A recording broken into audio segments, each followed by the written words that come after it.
ओम अज्ञानतिमिरान्धस्य ज्ञानाञ्जनशलाकया शुष्करुष्मिलितं येन तस्मै श्रीगुरवे नमः। ओम विष्णुपदाय कृष्णप्रेष्ठाय भूतले श्रीमते जयपताकास्वामिनिति नामिने नमो आचार्यपदाय निताय कृपापदायिने गौरकथा दामोदाय नगरग्रामताय नमो ओम विष्णुपदाय कृष्णप्रेष्ठाय भूतले श्रीमते भक्तिवेदान्त स्वामिनिति नामिने नमस्ते सरस्वती देवे गौरवाणी प्रचारिणे निर्विशेष शून्यवादी पाश्चात्य देशतारिणे गुरुवे गौरचंद्राय राधिकाय तदालय कृष्णाय कृष्ण भक्ताय तद्भक्ताय नमो।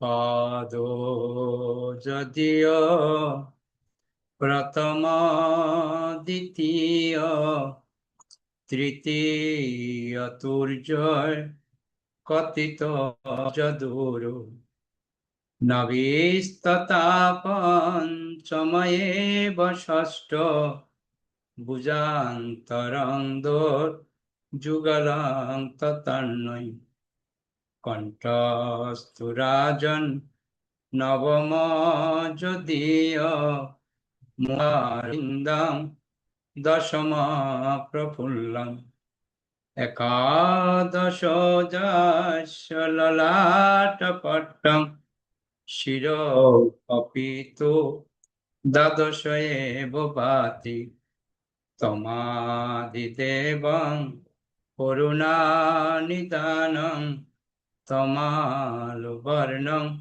সুহিতা অবতার অপার সংসার সমুদ্র সেতুং ভজামহে ভাগবত স্বরূপম। ওম নমো ভগবতে वासुदेवाय। ओम नमो भगवते वासुदेवाय। ओम नमो भगवते वासुदेवाय।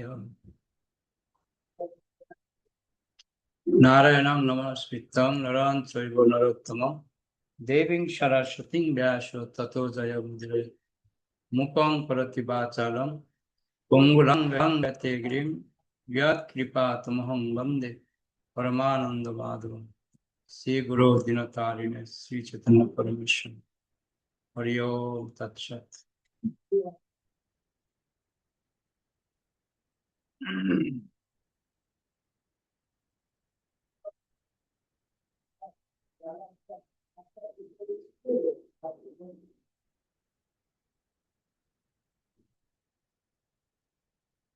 সবাই শ্রীমদ্ ভাগবত দ্বিতীয় স্কন্ধ দ্বিতীয় অধ্যায়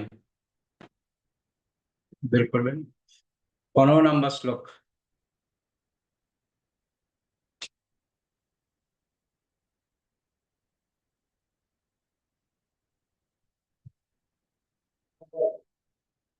স্থিরং সুখং চাশনমাস্থিতো যতি यदा जिहाशूरिममङ्गलोकम् काले च देशे च मनो न सज्जयेत् প্রাণান্যাচিন্মনসা জিতাসু। অনুবাদ করুন। হরে কৃষ্ণ প্রভু প্রণাম। হে রাজন, যোগী যখন এই মনুষ্যলোক ত্যাগ করতে ইচ্ছা করেন তখন তার উচিত উপযুক্ত স্থান এবং কালের চিন্তায় উদ্বিগ্ন না হয়ে সুখকর আসনে উপবিষ্ট হয়ে প্রাণ ও ইন্দ্রিয় সমূহকে মনের দ্বারা সংযত করা। হরে কৃষ্ণ।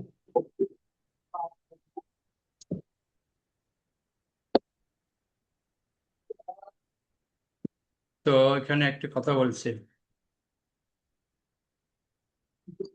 আগের শ্লোকে বলছিল বিরাট রূপের ধ্যান করার কথা। আজকের শ্লোকে বলছে, যখন যোগী যখন এই জগৎ ত্যাগ করার ইচ্ছা করেন, তখন তারা উপযুক্ত স্থান কালের চিন্তায় দ্বারা তারা কি করেন, প্রাণ ত্যাগ করার জন্য তারা চেষ্টা করেন।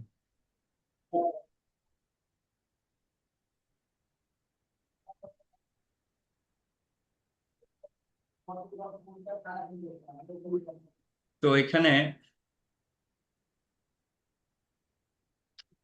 আমরা দেখতে পাই যোগীরা যখন মনে করে যে না, আমরা এই জগৎ থেকে চলে যাব, তো তারা ধ্যানের মাধ্যমে বসে রোজগারের মাঝখানে করে আস্তে আস্তে আত্মাটাকে বের করতে পারে বেশ। কেননা ওদের কাছে যোগ শক্তি আছে, যোগ বল আছে ওরা। তো প্রভুপাদ বলছে, ভগবদ গীতায় অষ্টম অধ্যায় 14 নম্বর শ্লোকে স্পষ্টভাবে উল্লেখ করা হয়েছে যে, যিনি সর্বতোভাবে পরমেশ্বর ভগবানের প্রেমময়ী সেবায় যুক্ত এবং প্রতি পদক্ষেপে নিরন্তর পরমেশ্বর ভগবানকে স্মরণ করেন, তিনি অনায়াসে ভগবানের সান্নিধ্য লাভ করে তার কৃপা লাভ করেন। এই প্রকার ভক্তদের দেহত্যাগ করার উপযুক্ত সময়ের অন্বেষণ করতে হয় না।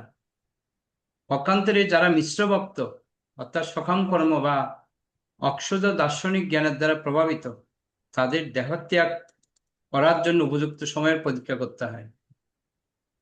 তাদের জন্য সেই উপযুক্ত সময় শ্রীমদ্ ভগবদ গীতায় অষ্টম অধ্যায় 23 থেকে 26 নম্বর শ্লোকে বর্ণিত হয়েছে।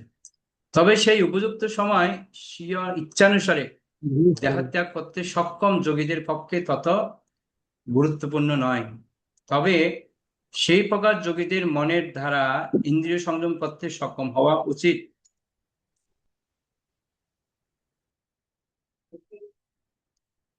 পরমেশ্বর ভগবানের শ্রী পাদপদ্মের সেবায় যুক্ত হবার মাধ্যমে অনায়াসে মনকে জয় করা যায়। এই প্রকার সেবার দ্বারা ধীরে ধীরে সমস্ত ইন্দ্রিয় সমূহ আপনা থেকেই পরমেশ্বর ভগবানের সেবায় যুক্ত হয়। পরম সত্যের সঙ্গে যুক্ত হবার এটি হচ্ছে পন্থা। তো প্রপাত বোঝাতে চাইছেন, আমরা যদি নিরন্তর ভগবানকে স্মরণ করি, তো একদম 100% গ্যারান্টি আমরা ভগবানের সান্নিধ্য লাভ করতে পারবো। তার জন্য দেহত্যাগ করার উপযুক্ত সময়ের আমাদের অন্বেষণ করতে হবে না। আমরা দেখতে পাই প্রভুপাদ কি আনন্দের সহিত তিনি দেহত্যাগ করেছেন, ভগবানের নাম শ্রবণ করছে আর ভগবানের কথা উনি বলছেন। তো সেজন্য এখানে আমাদের বলছেন, যদি আমরা নিরন্তর ভগবানকে স্মরণ করি, তাহলে অনায়াসে আমরা ভগবানের কৃপা লাভ করতে পারবো। আর ভগবানের পাদপদ্মের সেবায় যদি আমরা যুক্ত থাকি, 100% আমরা মনকে জয় করতে পারবো। এই একটা মাত্র উপায় হচ্ছে যে ভগবানের সেবায় আমাদেরকে যুক্ত হতে হবে। সেবা না করলে কখন আমরা ভগবানের কৃপা লাভ করতে পারবো না। সচরাচর ভক্তি শব্দের অর্থই হচ্ছে সেবা। ভক্তি ইংরেজি হচ্ছে কি, ডিভোশনাল সার্ভিস। ডিভোশনাল সার্ভিস মানে কি, ভক্তিমূলক সেবা। তো সেবা আমাদেরকে করতে হবে, সেবা না করে কখনো আমরা ভক্তি লাভ করতে পারবো না। তো ভক্তি মানে হচ্ছে সেবা। তো এই জন্য বলছি নিরন্তর ভগবানের সেবায় আমাদেরকে মগ্ন থাকতে হবে। আরেকটা কথা আমাদেরকে স্মরণ রাখতে হবে যে আমাদের জীবনে কিন্তু 4টা দুঃখ কিন্তু লেগেই আছে। 4টা দুঃখ কি কি? জন্ম, মৃত্যু, জরা, ব্যাধি। তো জন্মটা মোটামুটি আমাদের কেটে যায়, কোনো অসুবিধা হয় না। সবচাইতে দুঃখজনক কোনটা জানেন? কে বলতে পারেন দুঃখজনক কোনটা?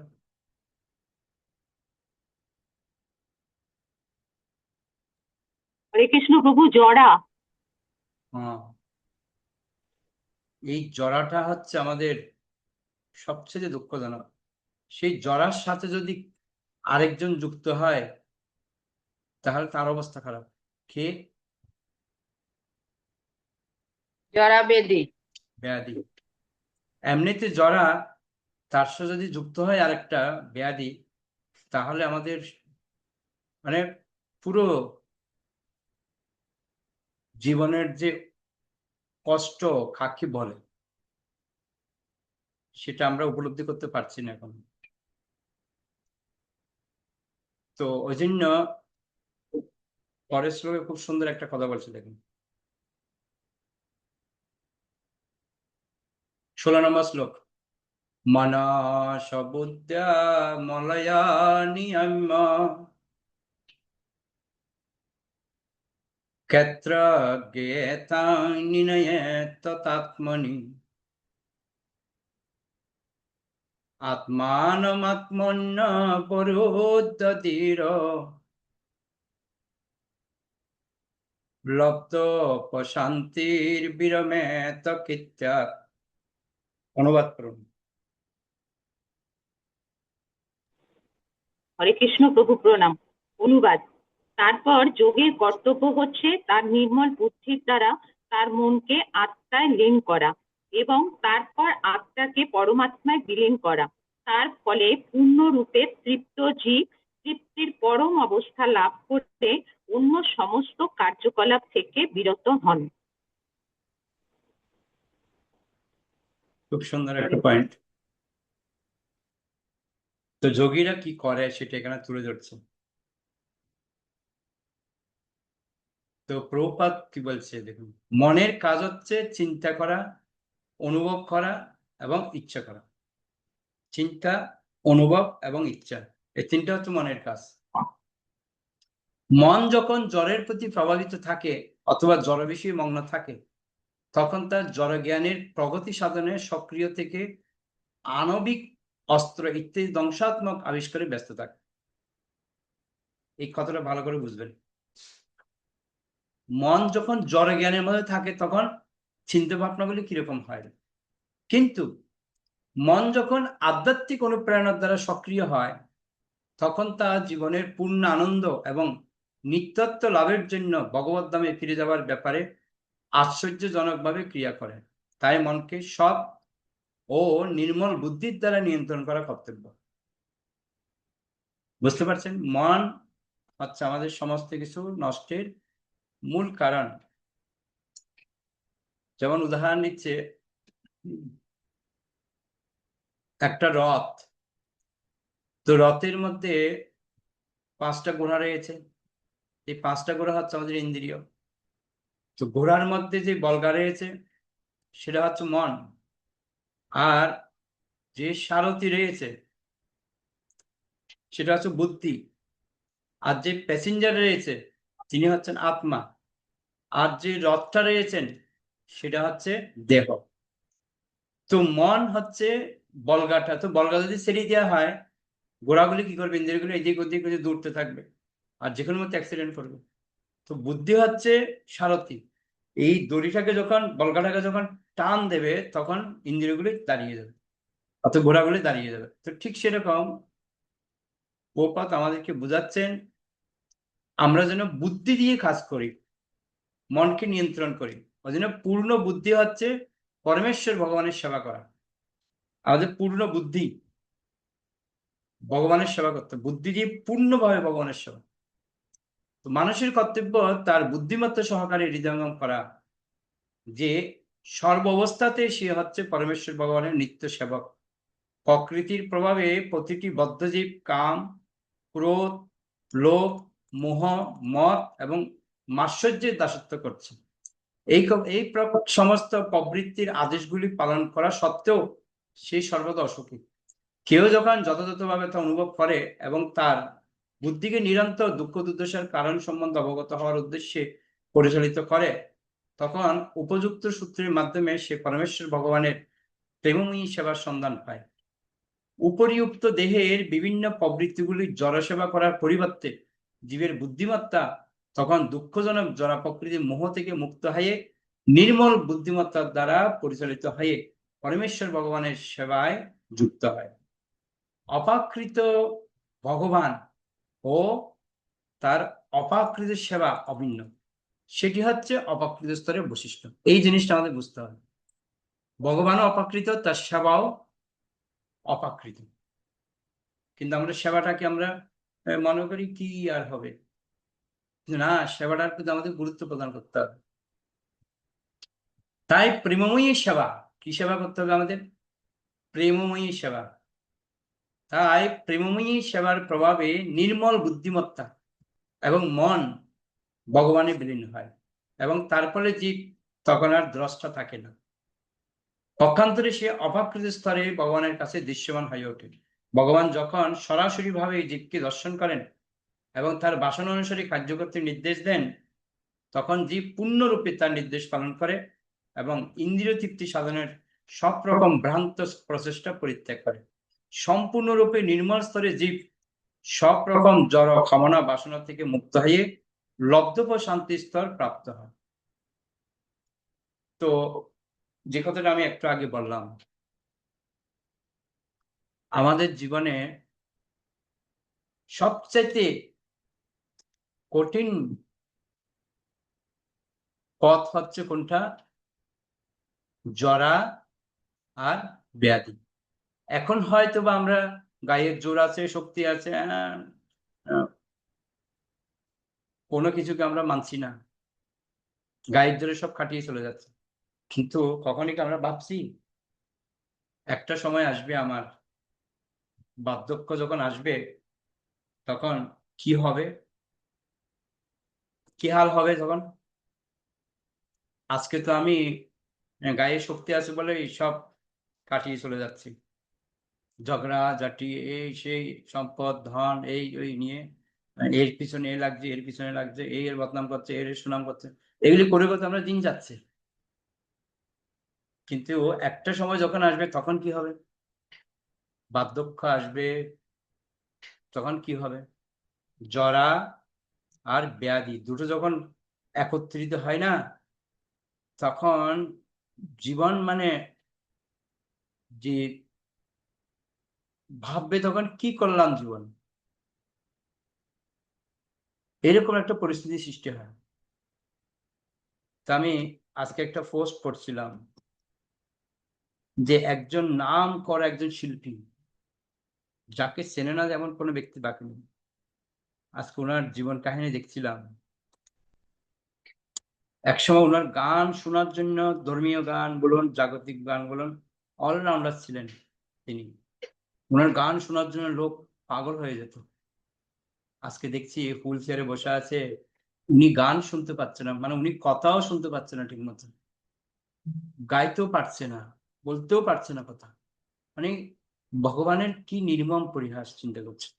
তার সাথে রোগ ওনাকে ঘিরে ধরেছে, হসপিটালে ভর্তি, মানে সবগুলি একত্রিত হয়েছে, অথচ করোড় করোড় টাকা, অভাব নেই কোনো কিছু, কিন্তু জীবনটা কিভাবে পরিচালিত হচ্ছে, কি কষ্ট দিন যাচ্ছে।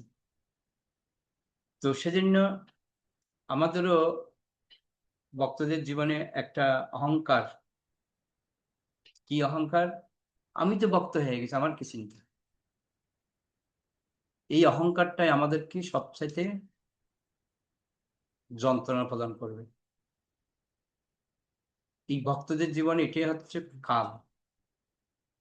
অথচ আমাদের যত বড় বড় যে মহাজনরা ছিলেন, তারা নিজেকে কখনো মানে ভক্ত বলে দাবি করেনি। তারা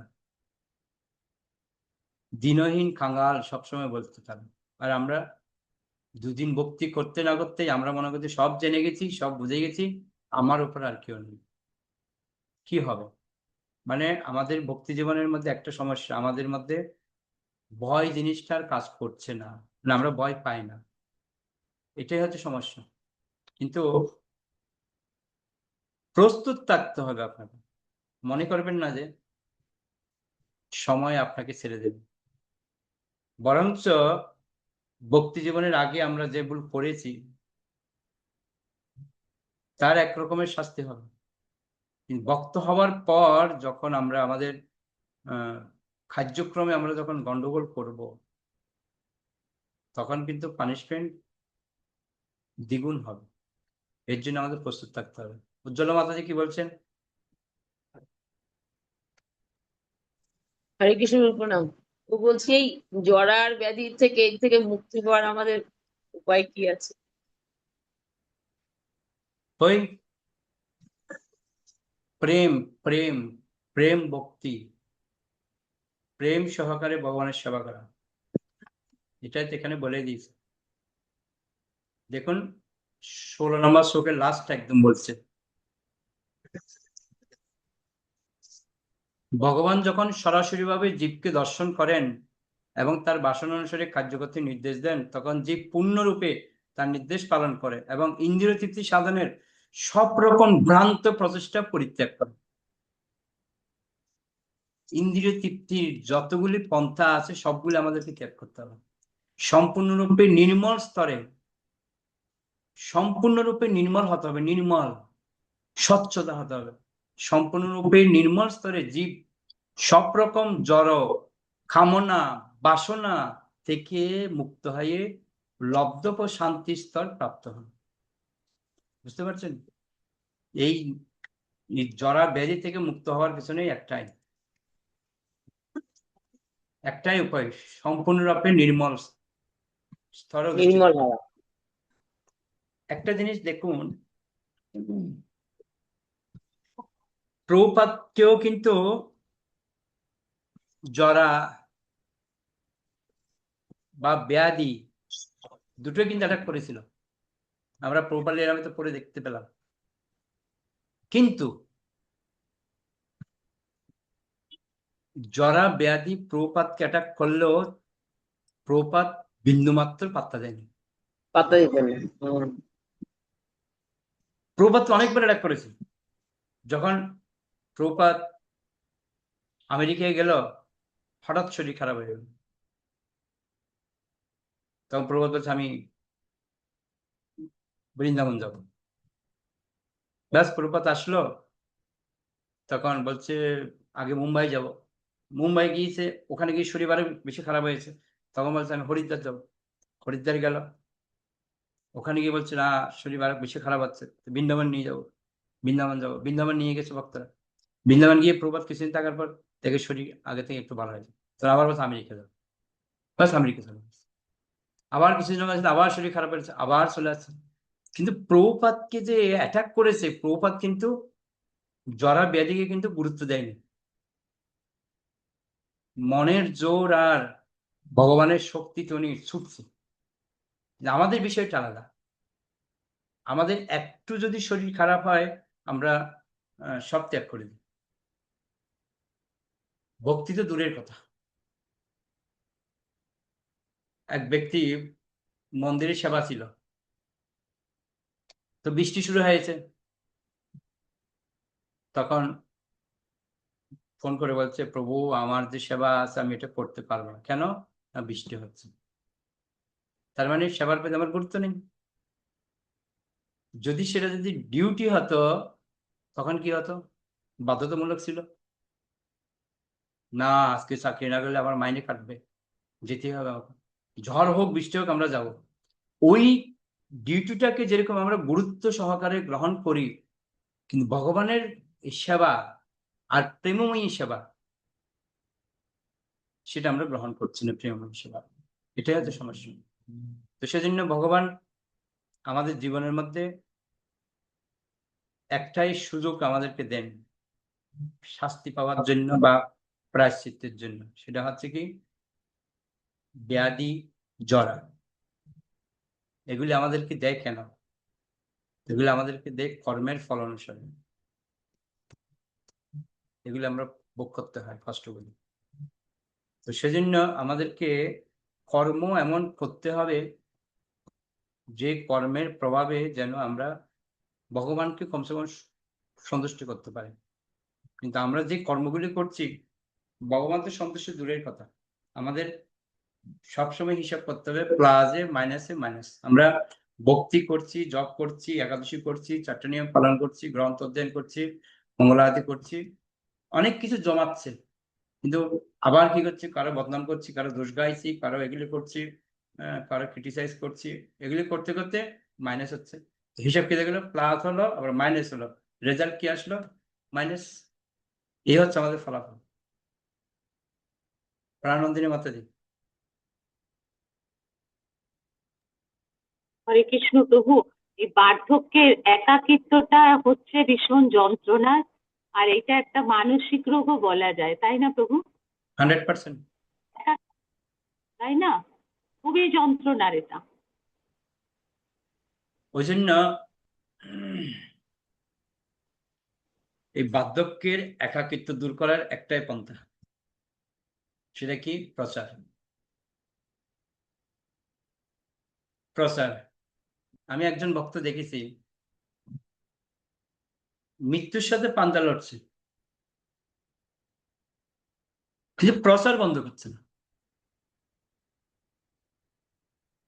এই মানে আজ থেকে 4-5 দিন আগেও শুনলাম যে ওনার শরীরের কন্ডিশন খুব খারাপ, মৃত্যুর সাথে পাঞ্জা লড়ছে, মৃত্যু হবে,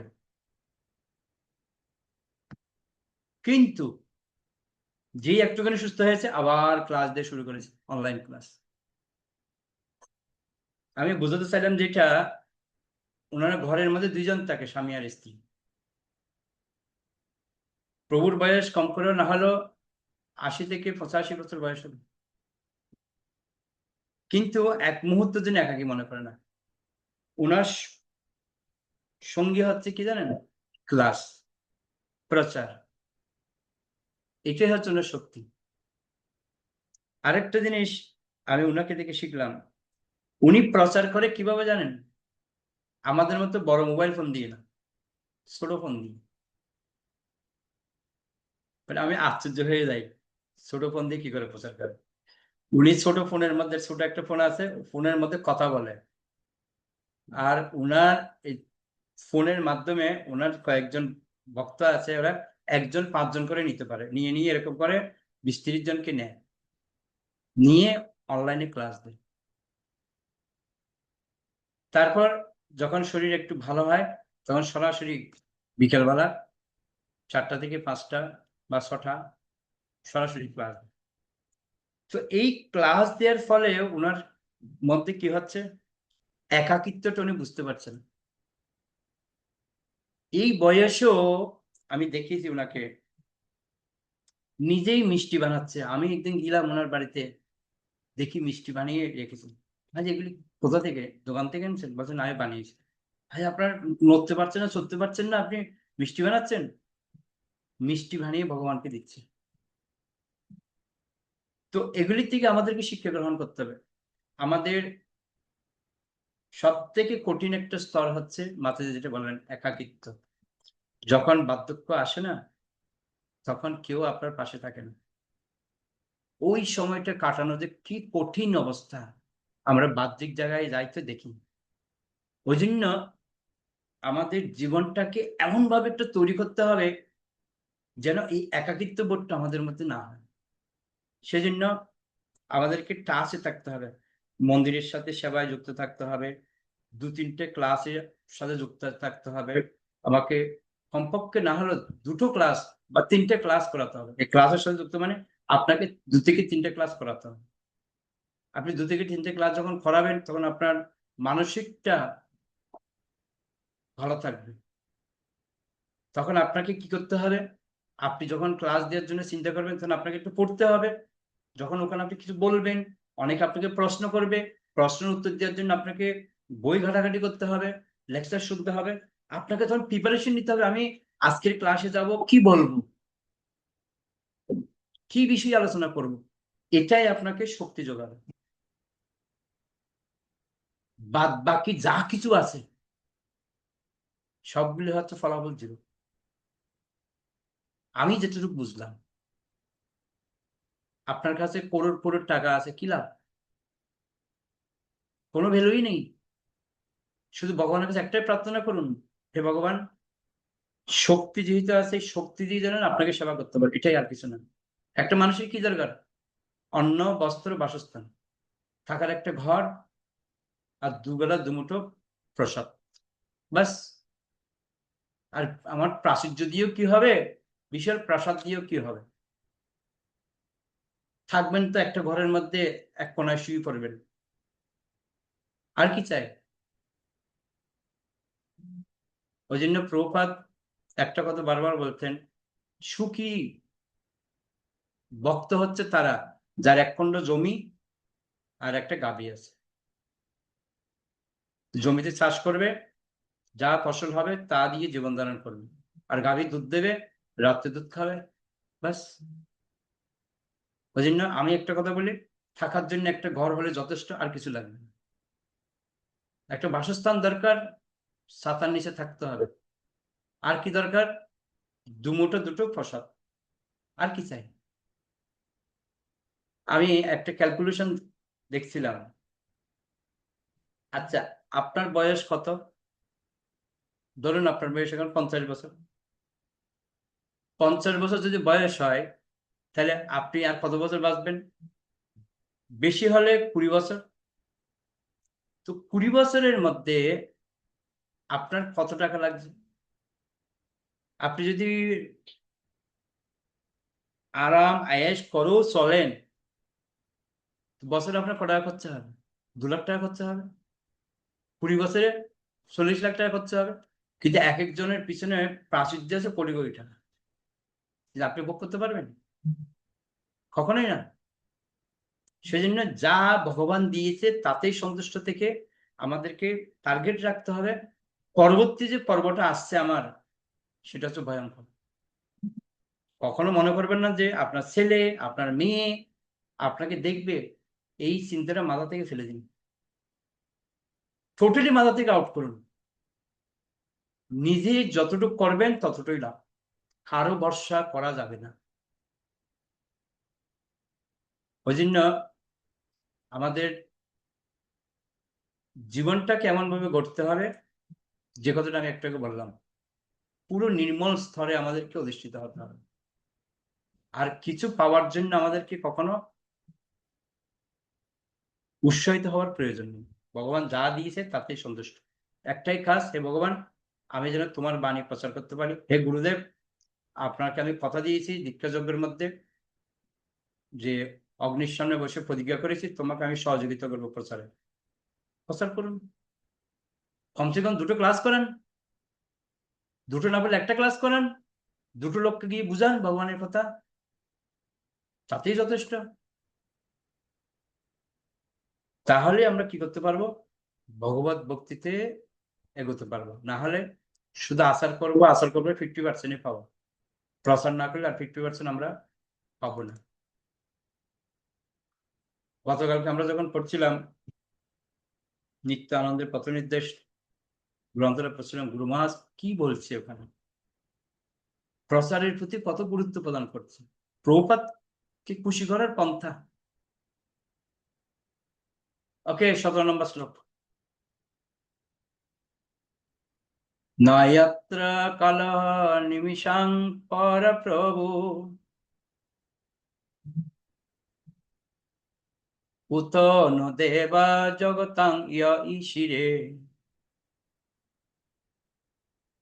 নায়ত্র সত্যং ন রজস্তমস্য ন বৈ বিকার ন মহান প্রদানম। অনুবাদ করুন।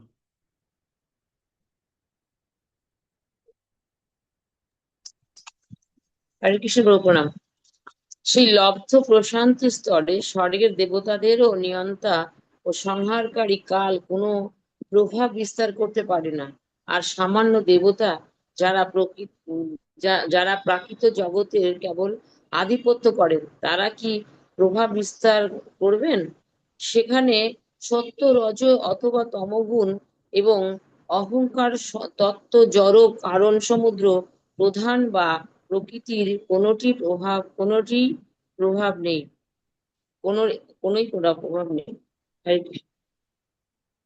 ওকে, যে কথাটা আমি বলছিলাম, লব্ধ শান্তি, এই লব্ধপ শান্তি স্তরে যদি আমরা অধিষ্ঠিত হতে পারি, তাহলে আর কোনো গুণের প্রভাব আমাদের উপর বিস্তার করতে পারবে না। যে একটু আগে বললাম না, সম্পূর্ণরূপে নির্মল স্তরে যখন আমরা কামনা বাসনা থেকে মুক্ত হব, তখনই এই লব্ধপ শান্তি স্তর আমরা প্রাপ্ত হব, তার আগে না। বুঝতে পারলেন? এই স্তরটাতে আমাদেরকে অধিষ্ঠিত হতে হবেই। অন্য তাৎপর্যে প্রভুপাদ কি বলছে দেখুন, সংহারক কাল যা অতীত, বর্তমান এবং ভবিষ্যৎ রূপে স্বর্গের দেবতাদেরও নিয়ন্ত্রণ করে, চিন্ময় স্তরে তার কোনো প্রভাব নেই। কালের প্রভাব জন্ম, মৃত্যু, জরা এবং ব্যাধি রূপে প্রকাশিত হয়, এবং এই চারটি নিয়ম জড় সৃষ্টির সর্বত্র প্রকট।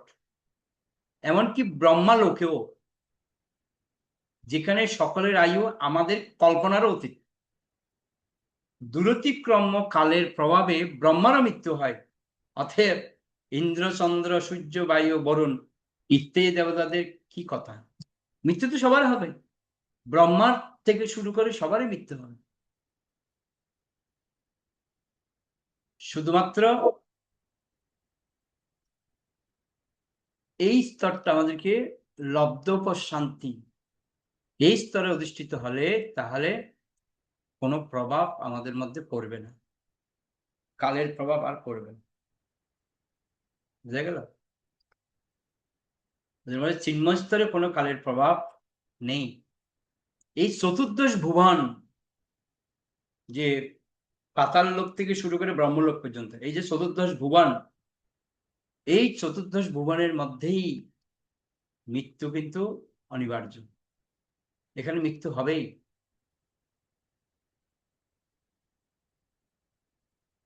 জড়জগতের জীবদের উপর দেবতারা যে বিভিন্ন রকম জ্যোতিষ্কের প্রভাব বিস্তার করেন, চিন্ময় স্তরে জ্যোতিষ্কের সেই প্রভাবের অনুপস্থিতি বিশেষভাবে লক্ষণীয়। জড়জগতে জীবেরা শনির প্রভাবের ভয়ে ভীত, কিন্তু চিন্ময় স্তরে ভক্তদের সেরকম কোনো ভয় থাকে না। আমরা প্রত্যেকে দেখি আমাদের সব জায়গার মধ্যে এক একটা মন্দির আছে, কি বলে এখানে, বড় বাবার মন্দির, প্রত্যেকেই ভয় পায়। শনি ঠাকুরকে ভয় পায় না যেমন কোনো ব্যক্তি নেই, নামও বলে না কেউ, সবাই বলে বড় বাবা। এই জগতের মধ্যে কি প্রভাব রয়েছে না ভাবুন। কিন্তু বলছে কি, চিন্ময় জগতের মধ্যে গেলে একমাত্র এর কোনো প্রভাব নেই। তো এই জন্য জড়া প্রকৃতির বিভিন্ন গুণের প্রভাবে বিভিন্ন রূপে এবং আকারে জীবেদের জড় শরীরের পরিবর্তন হয়, কিন্তু চিন্ময় স্তরে ভক্তরা গুণাতীত, এবং সেখানে অহংকারের প্রভাবে আমি সবকিছুর ভোক্তা, এই মনোভাবের উদয় হয় না। জড়জগতে অহংকারের দ্বারা প্রভাবিত হয়ে জড়া প্রকৃতিকে ভোগ করার প্রচেষ্টা পতঙ্গের জ্বলন্ত অগ্নির দিকে ধাবিত হবার মতো। আমরা জানি পতঙ্গ কি করে তার মৃত্যুকে গ্রহণ করে। পতঙ্গ অগ্নির উজ্জ্বল সৌন্দর্যের দ্বারা মোহিত হয়, এবং সে যখন তা উপভোগ করতে যায় তখন সেই আগুন তাকে বশীভূত করে।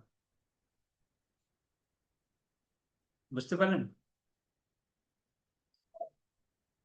ওই জন্য যেটার প্রতি আমরা আসক্তি হই, ওটাই হচ্ছে আমাদের মৃত্যুর কারণ। এটা স্পষ্টভাবে বুঝিয়ে দিচ্ছি। অপ্রাকৃত স্তরে জীবের চেতনা সম্পূর্ণরূপে নির্মল, এবং তখন আর তার জড়জগৎকে ভোগ করার অহংকার থাকে না। পক্ষান্তরে তার শুদ্ধ চেতনা তাকে পরমেশ্বর ভগবানের শরণাগত হতে পরিচালিত করে, যে সম্বন্ধে শ্রীমদ্ ভগবদ গীতায় 7ম অধ্যায় 19 নম্বর শ্লোকে বলা হয়েছে, বাসুদেব সর্বমিতি সমহাত্মা সুদুর্লভ। এই সমস্ত নির্দেশ থেকে বোঝা যায় যে চিন্ময় স্তরে জড় প্রকৃতির সৃষ্টি নেই এবং কারণ সমুদ্র নেই। চিন্ময় স্তরে উপরোক্ত পরিস্থিতিগুলি বাস্তব, তবে শুদ্ধ চেতন স্তরে বাস্তবিকভাবে সেই জ্ঞান প্রকাশিত হয়। অধ্যাত্মবাদী দুই প্রকার, যথা নির্বিশেষবাদী এবং ভগবত ভক্ত। নির্বিশেষবাদীদের চরম লক্ষ্য হচ্ছে চিদাকাশের ব্রহ্মজ্যোতি, কিন্তু ভক্তদের চরম লক্ষ্য হচ্ছে বৈকুণ্ঠ লোক। তো ভগবত ভক্তরা উপরোক্ত পরিস্থিতিগুলো ভগবানের প্রেমী সেবার যুক্ত হবার ফলে চিন্ময় রূপ লাভ করে সরাসরি ভাবে তা অনুভব করতে পারে। কিন্তু নির্বিশেষবাদীরা ভগবানের সঙ্গ অবহেলা করার ফলে অপাকৃত কার্যকলাপে যুক্ত হবার জন্য চিন্ময় দেহ লাভ করতে পারেন না। তারা কেবল চিৎ স্ফুলিঙ্গ রূপে ভগবানের চিন্ময় দেহ নির্গত রশ্মিতে বিলীন হয়ে যায়। তো ভগবানের যে অঙ্গ জ্যোতি ব্রহ্মজ্যোতি রয়েছে, যারা নির্বিশেষবাদী তারা ওখানে বিলীন হতে চায়, কিন্তু তারা জানে না যে কি ভগবানের রূপ হচ্ছে পূর্ণরূপে সৎ, চিৎ এবং আনন্দময়। কিন্তু নির্বিশেষ ব্রহ্মজ্যোতি কেবল সৎ এবং চিন্ময়। বৈকুণ্ঠ লোকও সৎ, চিৎ এবং আনন্দময়, এবং তাই ভগবানের যে সমস্ত ভক্ত তার ধামে প্রবিষ্ট হন তারা সৎ, চিৎ, আনন্দময় দেহ প্রাপ্ত হন। তাদের মধ্যে প্রকৃতপক্ষে কোনো পার্থক্য নেই। বোঝা গেল? যদি আমরা ভগবানের ধামে যাই, এখন আমরা কি দেহ পাবো? সচ্চিৎ আনন্দময় দেহ পাবো। ভগবানের নাম, ভগবানের ধাম, নাম, যশ, পরিকর ইত্যাদি সবাই চিন্ময় গুণে গুণান্বিত, এবং সেই চিন্ময় গুণাবলী কিভাবে জড়জগতের গুণ থেকে ভিন্ন তা এই শ্লোকে বিশ্লেষণ করা হয়েছে। ভগবদ্গীতায় শ্রীকৃষ্ণ তিনটি মুখ্য বিষয় বিশ্লেষণ করেছেন, যথা কর্মযোগ, জ্ঞানযোগ এবং ভক্তিযোগ। বৈকুণ্ঠ লোকে কেবল ভক্তিযোগ অনুশীলনের মাধ্যমে প্রবেশ করা যায়, যদিও অন্য পন্থাগুলি খুব পূর্ববর্ণিত ব্রহ্মজয়তে নিয়ে যেতে পারে। একটা কথা আমাদেরকে ক্লিয়ার করছে এখানে, আমাদেরকে ভক্তি যোগের দ্বারা ভগবানের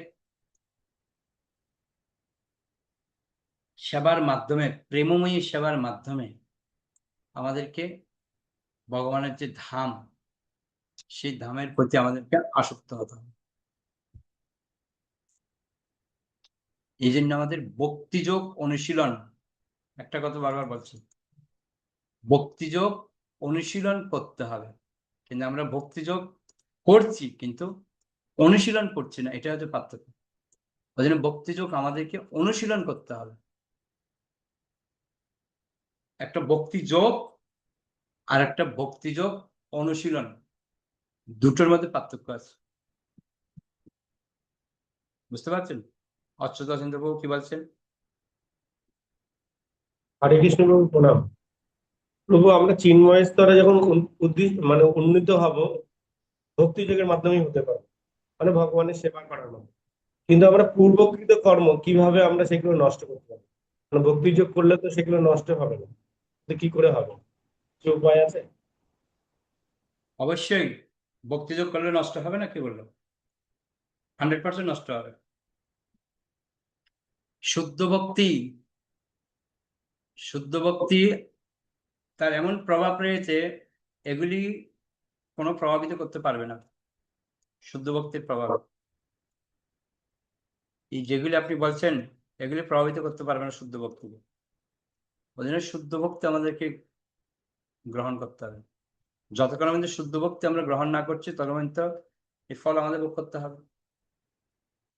যখন আপনি শুদ্ধ ভক্তি পালন করবেন, তখন তো আপনি সবসময় পূর্ণ আনন্দময় হয়ে থাকবেন। কিন্তু প্রবলেম হচ্ছে এক জায়গায়, যে আমরা শুদ্ধ ভক্তি পালন করতে পারছি না। ওই জন্য আমরা ভক্তির রসমের সিন্ধুতে আমরা পড়েছি শুদ্ধ ভক্তির লক্ষণ কি কি, এগুলো আমাদেরকে জানতে হবে। ওই জন্য এখানে একটা কথা বলেছে কি, সেটা আমাদেরকে লব্ধক শান্তি স্তরে যেতে হবে। বোঝা গেল? এই লব্ধক শান্তি স্তরে গেলে সেখানে কোনো কিছু প্রভাব আপনার উপর পড়বে না, যে কর্মের প্রভাব বলুন, গুণের প্রভাব বলুন, কিছুই পড়বে না আপনার উপর। ওই জন্য ওই স্তরটা আমাদেরকে অধিষ্ঠিত হতে হবে। বুঝতে পারছেন? সময় হচ্ছে 18 নম্বর শ্লোক। পরং পরং বৈষ্ণবমামনন্তি তদ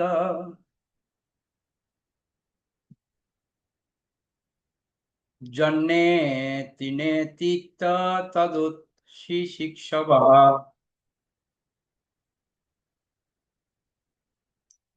বিসিজ্য দুরাত্ম মনন্য সরিদা হৃদ পগুরিয়ার হপদং পদে পদে। অনুবাদ করুন। হরে কৃষ্ণ প্রভু প্রণাম। অনুবাদ: যথার্থ পরমার্থবাদীরা জানেন যে পরম পদে সবকিছু পরমেশ্বর ভগবান শ্রী বিষ্ণুর সঙ্গে সম্পর্কিত, তাই তারা যা কিছু ভগবানের সঙ্গে সম্পর্কবিহীন তা পরিত্যাগ করেন। ভগবানের সঙ্গে পূর্ণ প্রীতির সম্পর্কে সম্পর্কিত শুদ্ধ ভক্তরা তাই কখনো বৈষম্যের সৃষ্টি করেন না। পক্ষান্তরে তারা ভগবানের শ্রী পাদপদ্মকে হৃদয়ে ধারণ করে সর্বক্ষণ তার আরাধনা করেন। হরে কৃষ্ণ প্রভু। খুব সুন্দর। এখানে একটা কথা বলেছেন, অচ্যুতানন্দপুর প্রশ্নের উত্তর এখানে রয়ে গেছে। যারা পরমাত্মবাদী, পরমাত্মবাদী কারা? যারা পরমাত্মা সম্পর্কে অভিজ্ঞ, পরমাত্মাকে ভজনা করেন, পরমাত্মা সম্বন্ধে জানেন, তারা প্রত্যেক পদে পদে ভগবানের সাথে সম্পর্ক রয়েছে। তারা যা কিছু করবেন সব হচ্ছে ভগবানের সাথে সম্পর্কিত, আর যেটা ভগবানের সম্পর্কিত নয় ওরা পরিত্যাগ করবে। এই জিনিসটা অলরেডি মহাপ্রভু আমাদেরকে অনেকবার বলেছেন। কি? সরঙ্গ শরণাগতি হইবে যাহার, তাহার প্রার্থনা শুনে শ্রীনন্দ কুমার। এই সরঙ্গ শরণাগতির কথা আমাদেরকে অলরেডি মহাপ্রভু শুনিয়েছেন। দৈন্য আত্মনিবেদন ভক্তিত্বে বরণ, অবশ্যই রক্ষিবে কৃষ্ণ বিশ্বাস পালন। কি বলছে? ভগবান যে রক্ষা করবেন সেটা আমাদের বিশ্বাস রাখতে হবে, আমাদের বিশ্বাস হারিয়ে ফেলবে। ভক্তির অনুকূল মাত্র কার্যের শিকার, ভক্তি প্রতিকূল ভাব বর্জন অঙ্গীকার। এই শ্লোকেও সেম কথা বলছে, যেটা ভগবান সম্পর্কের থেকে বিহীন, সম্পর্কবিহীন, ভগবান সাথে কোনো সম্পর্ক নেই, যে জিনিসটা ওটা তৎক্ষণাৎ পরিত্যাগ করতে হবে। এই সরঙ্গ শরণাগতির মধ্যে একটা হচ্ছে এটা, ভক্তি প্রতিকূল ভাব বর্জন অঙ্গীকার। যেটা ভক্তির প্রতিকূল তৎক্ষণাৎ সেটা বর্জন করতে হবে। যেটা কৃষ্ণের সাথে যেটা সম্পর্ক নেই সেটা আমাদেরকে ত্যাগ করতে হবে, মুহূর্তের মধ্যে ত্যাগ করতে হবে। দুর্ভাগ্য, আমরা পারি না, আসক্তি আমাদের রয়েছে, যার কারণে আমরা পিছিয়ে যাচ্ছি, ভক্তিতে আমরা অগ্রসর হচ্ছি না। আমরা যে কষ্টগুলি পাই এর পিছনে কারণ কি? আমাদের সাধন হচ্ছে না বলে, ভজন হচ্ছে না বলে। আমরা গাই না একটা গান, আমাদের জীবনের সব থেকে বড় দুঃখ কি? কৃষ্ণ না বুঝিন দুঃখ কহিব কাহারে, দুর্লভ মানব জন্ম লবিয়া সংসারে, কৃষ্ণ না বুঝিন দুঃখ কহিব কাহারে। এই দুর্লভ মনুষ্য জন্ম পেয়েছি, কিন্তু কৃষ্ণকে যে আমি ঠিক মতো ভজন করতে পারছি না, এটাই হচ্ছে আমার জীবনের সবচেয়ে বড় দুঃখ। এই দুঃখটা আমি কাকে বলবো? এই দুঃখটা বলবো কাকে? যেদিন আমার মধ্যে এই প্রশ্নটা আসবে সেদিনই আমরা এই স্তরে উন্নতি হতে পারবো।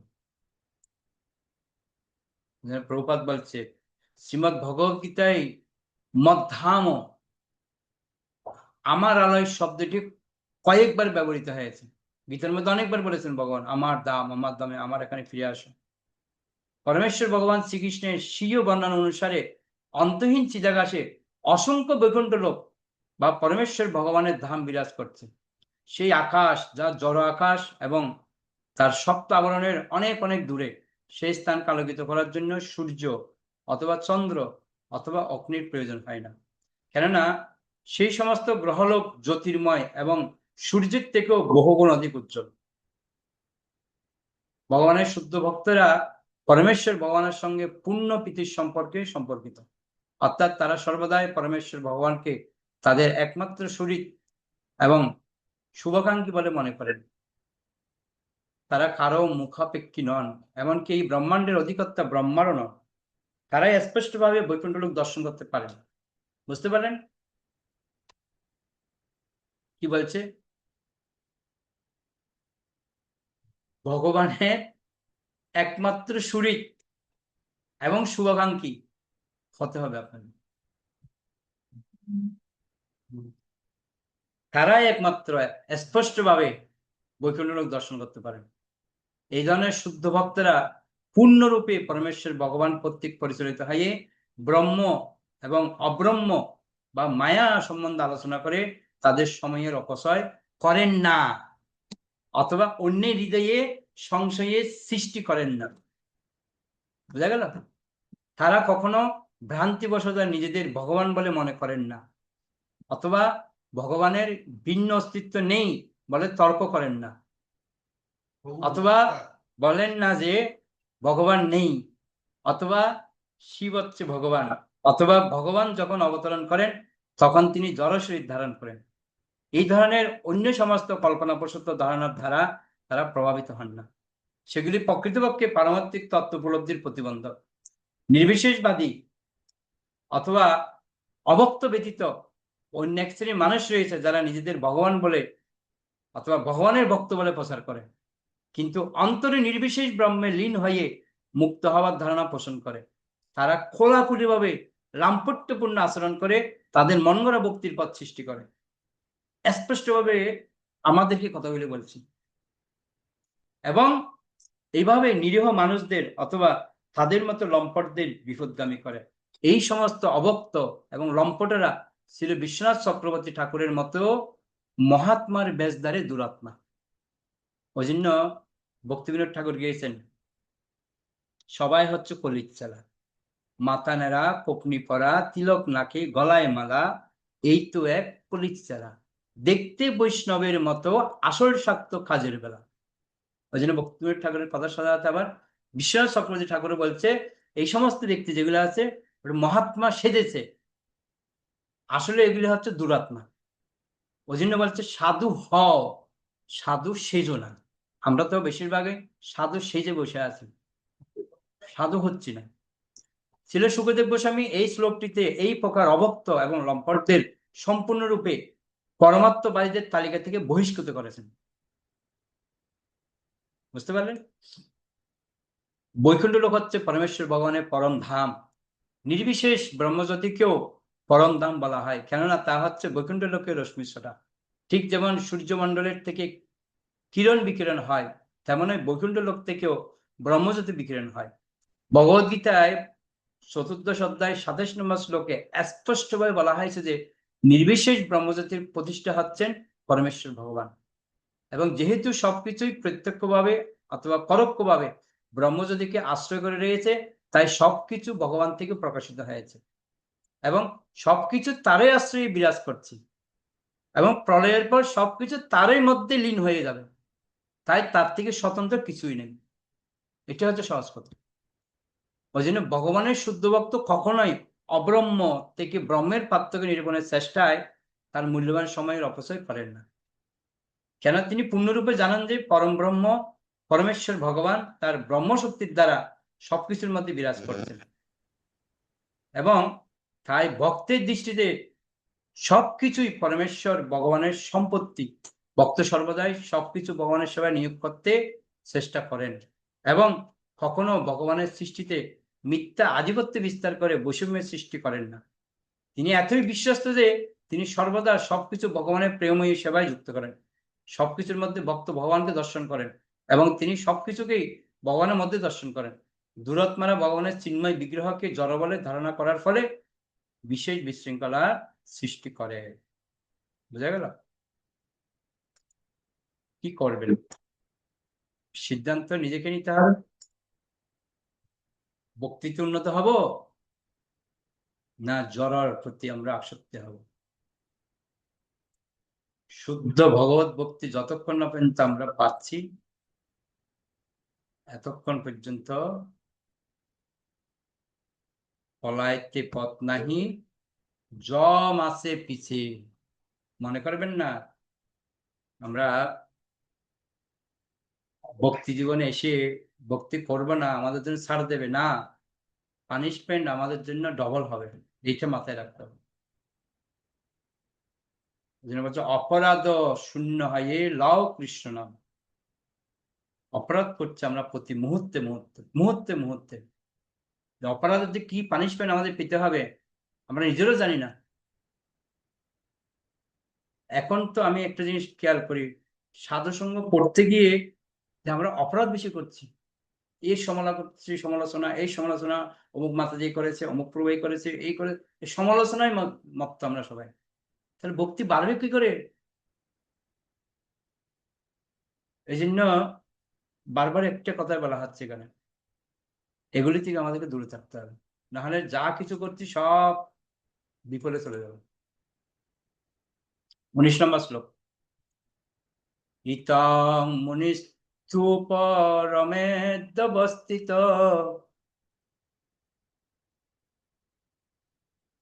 বিজ্ঞান দিক বীর্য সুরাদিতাশয়া সপাঞ্চিনা বিদ্যা গুদাম ততঃ নীলং স্থানেষু ষট্সূর্ণময়ে জিতক্লমঃ। অনুবাদ করুন। হরে কৃষ্ণ প্রভু প্রণাম। এইভাবে মুনিরা ব্রহ্ম স্বরূপে অবস্থিত হয়ে শাস্ত্র জ্ঞানের প্রভাবে বিষয় বাসনা সমূহ সমূলে বিনষ্ট করে, পাদমূলের দ্বারা মূলাধারকে রুদ্ধ করেন এবং প্রাণবায়ুকে সৎ স্থানে উন্নীত করে তাদের জড়দেহ ত্যাগ করেন। হরে কৃষ্ণ। মুনিরা হচ্ছে একদিকে ভাগ্যবান, কেননা মৃত্যুকে নিজেদের মতে করে গ্রহণ করেন ওনারা, কারণ ওনাদের সেই সাধনার শক্তি আছে, ওই জন্য ওনারা পারেন, কিন্তু আমাদের দ্বারা সম্ভব নয় সেটা। আমি বললাম না, প্রাণবায়ুকে বাস করে আনবে, ব্রহ্মথালা দিয়ে তারা বের করে দেবে, তাদের পক্ষে সম্ভব এটা, কিন্তু আমাদের পক্ষে তো সেটা সম্ভব না। প্রভুপাদ আমাদেরকে বলছে কি করতে, শুদ্ধ ভগবত ভক্তি অর্জন করতে। প্রভুপাদ আবার বলছিলেন, বহু দুরাত্মা দাবি করে যে তাদের ব্রহ্ম উপলব্ধি হয়েছে, অথচ তারা তাদের জড় বাসনা সমূহ জয় করতে অক্ষম। শ্রীমদ ভগবদ গীতায় 18 অধ্যায় 54 নম্বর শ্লোকে স্পষ্টভাবে বিশ্লেষণ করা হয়েছে যে ব্রহ্মভূত অবস্থায় আত্মা সব রকম জড় বাসনা থেকে সম্পূর্ণভাবে মুক্ত হয়। জড় বাসনা সমূহ জীবের মিথ্যা অহংকারের উপর প্রতিষ্ঠিত এবং তা প্রকাশ পায় জড় প্রকৃতিকে জয় করার এবং প্রকৃতির পঞ্চ মহাভূতের উপর আধিপত্য করার শিশুসুলভ ও অর্থহীন কার্যকলাপের মাধ্যমে। এই প্রকারের মনোভাবের দ্বারা প্রভাবিত হয়ে জীব আণবিক শক্তি এবং যন্ত্রযানের মাধ্যমে অন্তরিক্ষ ভ্রমণের আবিষ্কারকারী জড়বিজ্ঞানের ক্ষমতার উপর বিশ্বাস করে এবং জড়বিজ্ঞানের এই নগণ্য প্রগতির গর্বে গর্বিত হয়ে পরমেশ্বর ভগবানের শক্তির সঙ্গে প্রতিদ্বন্দ্বিতা করতে চায়, যিনি এক নিমিষে মানুষের সমস্ত ক্ষুদ্র প্রচেষ্টাকে ধ্বংস করে দিতে পারেন। ব্যবস্থিত আত্মা বা ব্রহ্মভূত আত্মা পূর্ণরূপে যেমন করতে পারেন যে পরব্রহ্ম বা পরমেশ্বর ভগবান হচ্ছেন সর্বশক্তিমান বাসুদেব এবং তিনি আত্ম উপলব্ধ পুরুষ হচ্ছেন সেই পরম পুণ্যের বিভিন্ন অংশ। প্রকৃতপক্ষে তার স্বরূপে তার কর্তব্য হচ্ছে অপাকৃত সেব্য এবং সেবকের সম্পর্কে সম্পর্কিত হয়ে সর্বতভাবে তাকে সহযোগিতা করা। এই একটা জিনিস আমাদের মাথায় রাখতে হবে, আমাদের স্বরূপ কি? জীবের স্বরূপ কৃষ্ণ নিত্যদাস। এই যে সেবক আর সেব্য, ভগবান হচ্ছে সেব্য, আমরা হচ্ছে সেবক, এই দুটোকে আমাদেরকে যুক্ত রাখতে হবে। এই প্রকার আত্মোপলব্ধ ব্যক্তি জড়া প্রকৃতির উপর আধিপত্য বিস্তার করার অর্থহীন কার্যকলাপে লিপ্ত না হয়ে শাস্ত্রের মাধ্যমে যথার্থ তত্ত্বজ্ঞান লাভ পূর্বক সর্বতভাবে ভগবানের প্রেমময়ী সেবায় যুক্ত হন। বারবার প্রত্যেকটা শ্লোকে কিন্তু একটা কথা বলছে, দেখুন, আমরা যেন প্রকৃতির উপর আধিপত্য না করি। আমরা প্রকৃতিকে ভোগ করার চেষ্টা করছি, এই জন্য আমরা এটা না করে এই তত্ত্বজ্ঞান লাভ করে যেন আমরা সব সময় পরমেশ্বর ভগবানের প্রেমময়ী সেবায় যুক্ত হই। বারবার সেবা তো অনেক আছে, কিন্তু প্রেমময়ী সেবা। প্রভুপাদ বারবার আমাকে একটা কথা বলছেন, আমাদের সিদ্ধযোগী যোগাভ্যাসের দ্বারা তার প্রাণবায়ুকে যথাযথভাবে নিয়ন্ত্রিত করে।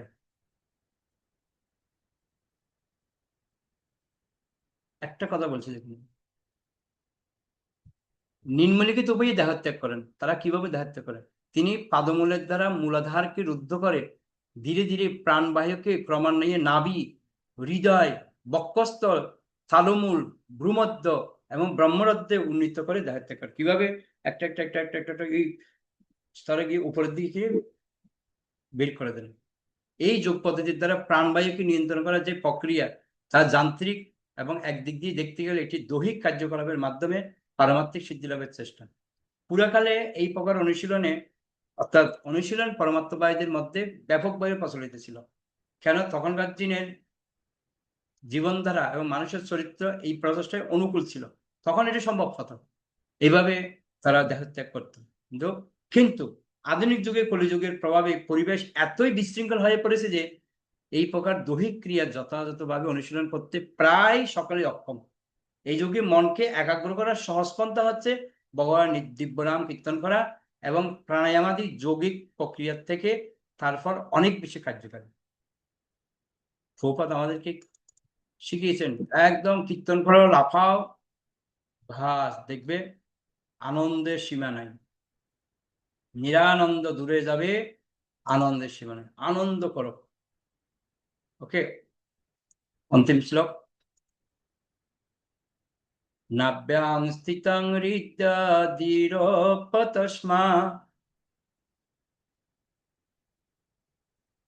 দুদানগত্য রসিতং নয়েস্মুনি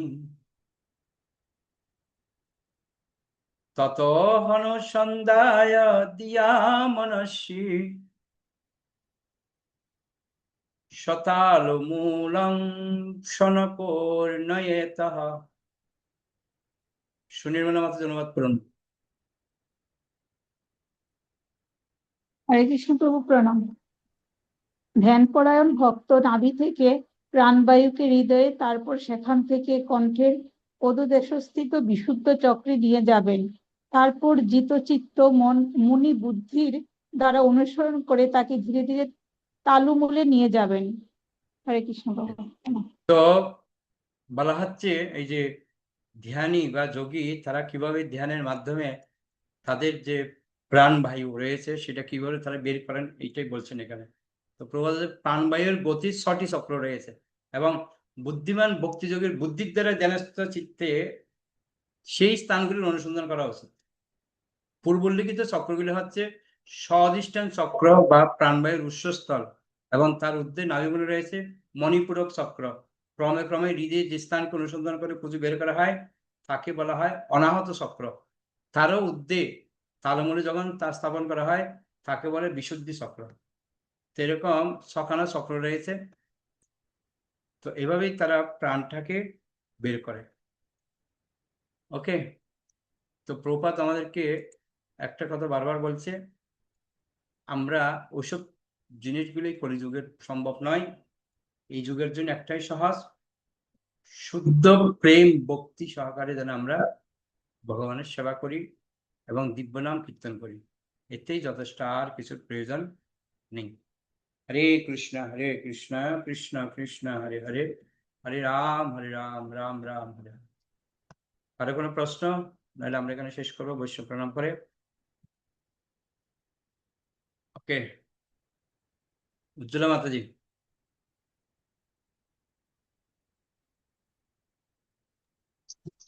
হরে কৃষ্ণ প্রভু প্রণাম। প্রভু, এই যে এখানে বলেছে যে ব্রহ্মভূত অবস্থায় আত্মা সব রকম জড় বাসনা থেকে সম্পূর্ণরূপে মুক্ত হয়। এই ব্রহ্মভূত অবস্থাটা কি? আমরা গীতায় পড়েছি না, ব্রহ্মভূত প্রসন্নাত্মা ন সুচতি ন কাঙ্ক্ষতি। ব্রহ্মভূত অর্থাৎ যখন আমরা ভগবানের যে অপাকৃত প্রেম লীলা এগুলো যখন আমরা বুঝতে পারবো, তখন ওই স্তরের মধ্যে আমরা যাবো। এই যে একটু আগে তো আমরা পড়লাম যে স্তরের মধ্যে যদি আমরা যাই তাহলে লব্ধব শান্তি স্তর, এটাই হচ্ছে ব্রহ্ম উপলব্ধি। বোঝা গেল? ওই স্তরে গেলে বলা হচ্ছে না, ন সুসতি ন খাঙ্গ, তাদের কোনো আশাও থাকবে না, কামনাও থাকবে না তাদের। একই কথা কেন বলছে? লব্ধব শান্তি স্তরে গেলে তাদের আর কোনো এই জগতের কোনো প্রভাব তাদেরকে আর প্রভাবিত করতে পারে না। ওই স্তরে আমাদের যেতে হবে। এই জন্য বলছে ব্রহ্ম উপলব্ধি। ব্রহ্মভূত অবস্থা মানে এই জগতের কোনো কামনা বাসনা তাকে স্পর্শ করে না। না, ওই জন্য ভগবানকে উপলব্ধি করা। ব্রহ্ম হচ্ছে ভগবান। ব্রহ্ম জানাতি ব্রাহ্মণ। একজন ব্রাহ্মণ তিনি আগে ব্রহ্মকে জানেন, তারপর তিনি ব্রাহ্মণ হতে পারেন। বিষ্ণু জানাতি বৈষ্ণব, যখন সে ভগবানকে জানতে পারেন তখন বৈষ্ণব হতে পারেন তিনি। তো এই জন্য এগুলি আমাদেরকে ভালোভাবে পুঙ্খানুপুঙ্খ বুঝতে হবে। লব্ধব শান্তি স্তরে আমাদেরকে অধিষ্ঠিত হওয়া একই কথা, ব্রহ্ম উপলব্ধি স্তর। তাহলে আমাদের আর কোনো কামনা বাসনা আসবে না, কোনো মায়া আমাদেরকে অ্যাটাক করতে পারবে না, কোনো গুণ আমাদেরকে আক্রমণ করতে পারবে না। যে কথা আমরা সহজ সরল ভাষায় বলি, শুদ্ধ বাসুদেব স্তর বলি আমরা এটাকে, নির্গুণ স্তর বলি, অনেকগুলি নাম বলা হয় এটাকে। এখন আমরা একটা নতুন নাম পেলাম। ওকে, ঠিক আছে তাহলে। ঠিক আছে, হয়ে গেছে। ওকে, বৈশ্ব প্রণাম। বাঞ্ছা কল্পতরুভ্যশ্চ কৃপা সিন্ধুভ্যেব চ পতিতানাং পাবনেভ্যো বৈষ্ণবেভ্যো নমঃ। অনন্তর বৈশ্ব বৃন্দা কি জয়। নিতাই গৌর প্রেমানন্দে।